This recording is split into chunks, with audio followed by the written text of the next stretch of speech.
एक हॉस्पिटल जो पिछले 10 सालों से बंद पड़ा हुआ है। इस हॉस्पिटल के बंद होने का कारण आसपास के लोग इसमें भूत प्रेत का साया बताते हैं। कई बार हॉस्पिटल में कई लोगों की लाश तक छत पर पड़ी मिलती है और कभी-कभी तो कई लोगों ने हॉस्पिटल में एक आदमी को घूमते हुए भी देखा है, जिसके बाद से इस हॉस्पिटल को बंद करना पड़ा था और आज भी उस हॉस्पिटल में कोई नहीं जाता। कमल और राजन कुछ दिनों पहले ही इस हॉस्पिटल के पास ही एक हॉस्टल में रहने को आए थे। पूरा दिन घूमने के बाद जब दोनों हॉस्टल वापस आ रहे थे तब कमल की नज़र इस हॉस्पिटल की तरफ पड़ी।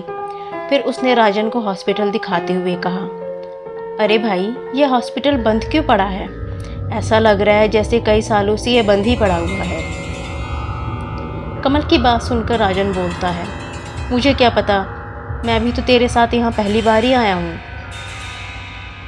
यही सब बात करते करते दोनों अपने अपने रूम में पहुँच जाते हैं और फिर वहाँ पहुँचते ही कमल हॉस्टल के एक आदमी से पूछता है, अरे भैया, वो हॉस्टल के पास वाला हॉस्पिटल बंद क्यों पड़ा है? कमल की बात सुनकर वो आदमी बोलता है, क्योंकि वो एक भूतिया हॉस्पिटल है, इस वजह से वो बंद है। उस आदमी की बात सुनकर फिर कमल बोलता है, अरे भाई जी, मजाक मत करो, कुछ सही से पता हो तो बताओ। कमल की ऐसी बात सुनकर वो आदमी इस बार थोड़ा गुस्से में बोलता है, अगर मेरी बातों पर विश्वास नहीं तो खुद ही जाकर देख लो। इतना बोलकर वो आदमी वहाँ से चला जाता है। उसके जाते ही राजन कमल से बोलता है, अरे तू भी कहाँ इस पागलों की बातों में आ रहा है? पर कमल तो जैसे अब उस हॉस्पिटल में जाने का मन बनाकर बैठा था, इसलिए वो राजन से बोलता है, यार एक बार देख के आने में क्या जाता है, चल आज ही देख कर आते हैं, वो आदमी सच बोल रहा था या झूठ। राजन कमल की ऐसी पागल भरी बातें सुनकर कमल को समझाते हुए बोलता है, तू पागल तो नहीं हो गया है? और वैसे भी हमें क्या मिलेगा उस आदमी को झूठा साबित करके? फिर कमल एक बार और कोशिश करते हुए राजन से बोलता है, भाई तुझे अपनी दोस्ती की कसम, तू मेरे साथ आज रात को उस हॉस्पिटल में चल रहा है बस। राजन जानता था कमल बहुत जिद्दी है और अब वो वहाँ जाकर ही मानेगा, इसलिए राजन कमल की बात मान जाता है और दोनों रात के 12 बजे उस हॉस्पिटल में जाने का प्लान बनाते हैं। जैसे ही घड़ी में रात के 12 बजते हैं, दोनों उस हॉस्पिटल में जाने लगते हैं और वहां पहुंचकर हॉस्पिटल के गेट का ताला तोड़कर अंदर चले जाते हैं।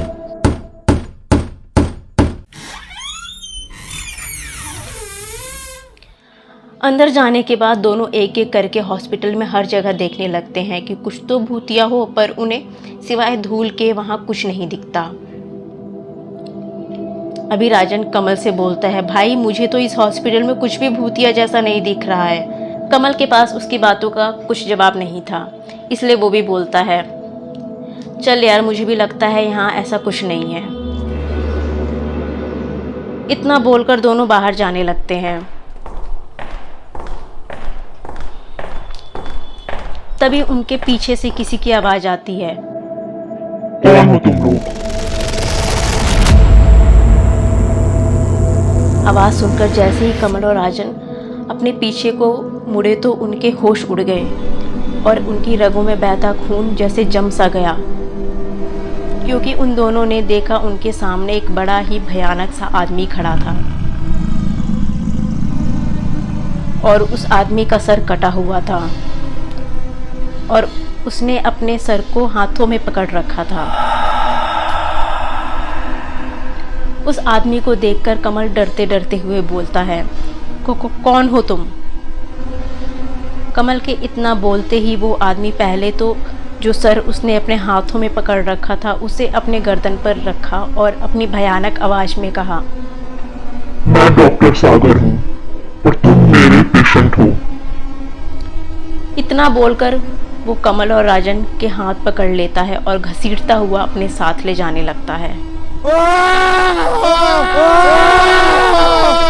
फिर उसके बाद डॉक्टर सागर उन दोनों को अपने साथ ऑपरेशन थिएटर ले जाता है।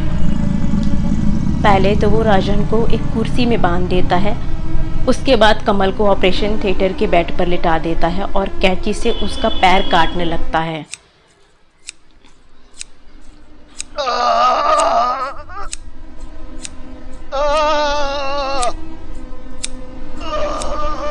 कमल दर्द के मारे तड़प रहा था और चिल्लाया जा रहा था, पर उसका डॉक्टर सागर पर कोई असर नहीं हो रहा था।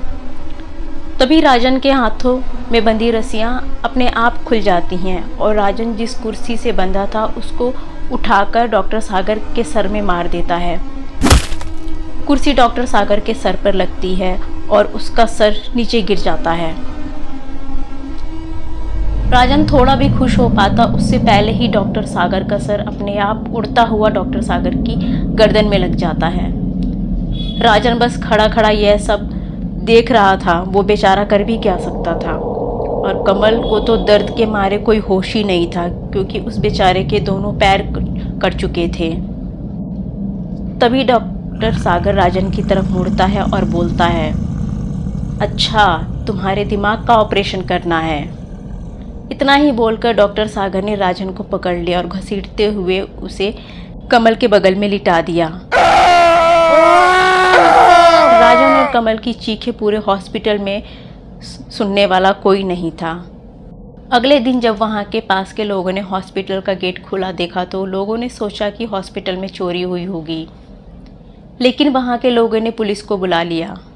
अगले दिन जब वहां के पास के लोगों ने हॉस्पिटल का गेट खुला हुआ देखा तो लोगों ने सोचा कि हॉस्पिटल में चोरी हुई होगी, इसलिए वहां के लोगों ने पुलिस को बुला लिया।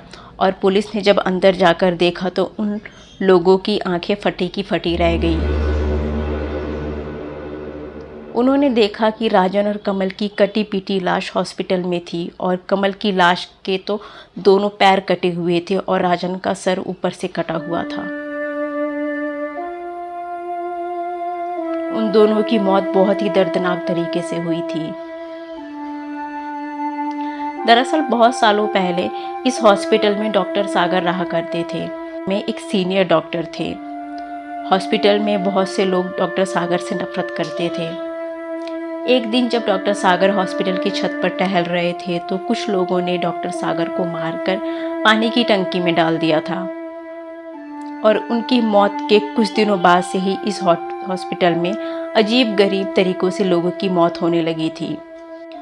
डॉक्टर सागर मारे तो गए थे, लेकिन वो अभी भी उस हॉस्पिटल में लोगों का ऑपरेशन कर रहे हैं।